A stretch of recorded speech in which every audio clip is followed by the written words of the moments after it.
time for them deep sleepers. Thank you, Dustin.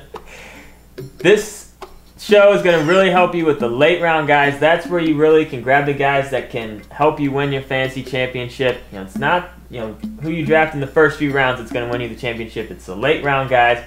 This is a list of the guys we really like. I said guys about 5 times, but it doesn't matter. Brent, start off with your first guy. The first guy we're going to be talking about is Spencer Hawes with the 76ers. I know Andrew Bynum's out there, but as of right now, it looks like they're going to go with this twin tower Bynum-Hawes power forward center duo.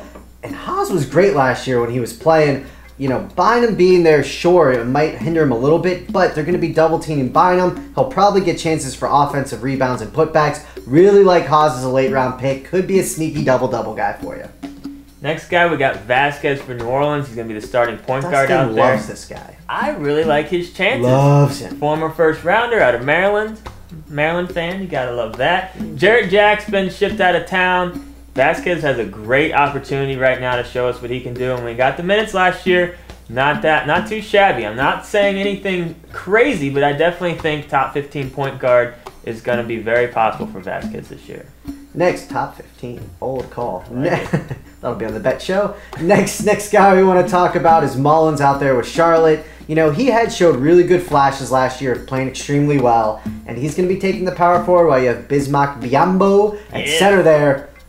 Bismack Biyombo really doesn't know how to play basketball, so I think that Mullins is going to play power forward and center minutes. I think he's going to get a ton of run. Late in drafts like this, you want guys that are going to get minutes. He's one of those guys. Biyombo's going to block a ton of shots. I love Biyombo, too. I love Biyombo.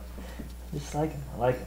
Next guy, Tristan Thompson. He was actually on this list last year as well, but old man Jameson gobbled up all the minutes, but he's in LA now, so it's Tristan Thompson's job. Cleveland is just awful. They're young and awful. But they are, they're rebuilding.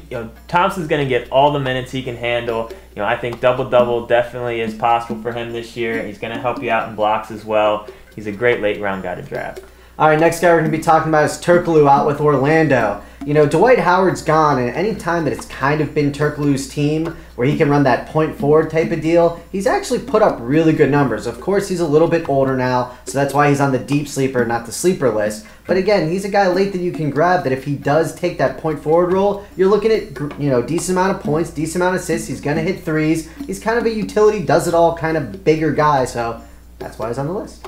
Next, we got Jason Thompson for the Kings. He came into the league as a rookie, really played well, but since then, it's just kind of gone down with his numbers, hasn't really looked to be the same player, but this year we think he's going to get more minutes. Last year he wasn't playing a ton of minutes, but he was still, the thing I like about him, he was still almost throwing in a block and a steal in there. He's going to be a rebounder, and if he can play 25, 30-plus minutes, he should be over a block and a steal a game. You got to love that from a big man. Next guy is Patrick Patterson with the Houston Rockets, the former Kentucky star, which I loved watching when he was at Kentucky. He's going to be getting the starter minutes. It looks like he's slated to be the power forward out there in Houston. He's a double-double type guy waiting to happen. He's not the tallest guy, but he's just one of those guys that has a nose for the boards, nose to get rebounds, and he can get the putbacks. He has some decent low post moves. Again, this is another late guy that might be a double-double guy if everything goes right. And moving on, we got Aon for Orlando, probably the starting center. As of now, it looks like he's probably going to be the starting center. The thing with Orlando, we had 2 guys from Orlando on the sleeper show. We got 1 guy on the deep sleeper show. You got to, half of basketball is opportunity. Half of fantasy basketball is opportunity. Probably even more than that. It doesn't matter how good you are. If you can't get on the court, it doesn't matter. And on the flip side of that, if you're on the court, if you're a 7-footer running around for 25 minutes, I like to feel like a couple rebounds might fall your way. I'm not in love with Island's talent, but if he can play 25-plus minutes, he's going to be a serviceable big man you can get late.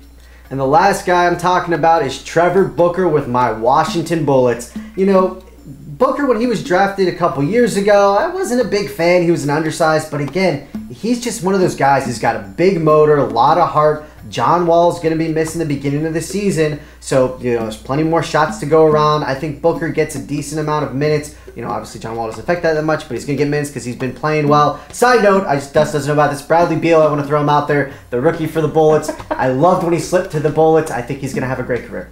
Maybe not this year, but he's going to be awesome. And Booker does have to beat out the Dunking Ninja. Is that his nickname? Wesley, but we like Booker a little more. And the last guy we're going to talk about on this list is Nick Young, out there with the 76ers. He's probably going to be their sixth man. They do have some scorers out there, but right now his starting shooting guard is looking like it's going to be Jason Richardson. Obviously, not super excited about him at this point in his career. And Nick Young just knows how to score. You know what you're going to get out of him. He's going to be a specialty points and threes guy. Not going to do much more than that, but for where you can get him in the draft, he could be a 15-plus scorer this year. So obviously, you're going to want to target him late if he's going to slip in the draft. Never saw a shot he didn't like. That guy just jacks up threes. It's pretty unbelievable sometimes. But that's our deep sleepers. We really like these guys. Target them late in your draft. Check out all their rankings. Check out the 150 cheat sheet, which will be up, and post in those forms. Nameco. Biombo! That was me blocking. Because that's what he does. Head fake, gone.